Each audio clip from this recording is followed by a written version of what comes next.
मुंबई महानगरपालिकेच्या विरोधी पक्षनेत्या किशोरी पेडणेकरांनी गोरेगावमधील मृणाल गोरे उड्डाणपुलाची पाहणी केली।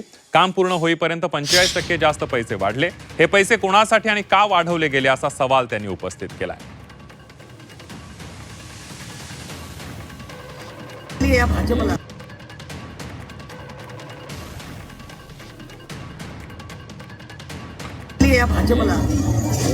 त्यामुळे क्वालिटी शार्पनेस ज्याला आपण फिनिशिंग हे कुठेही ब्रिजवर दिसत नाहीये।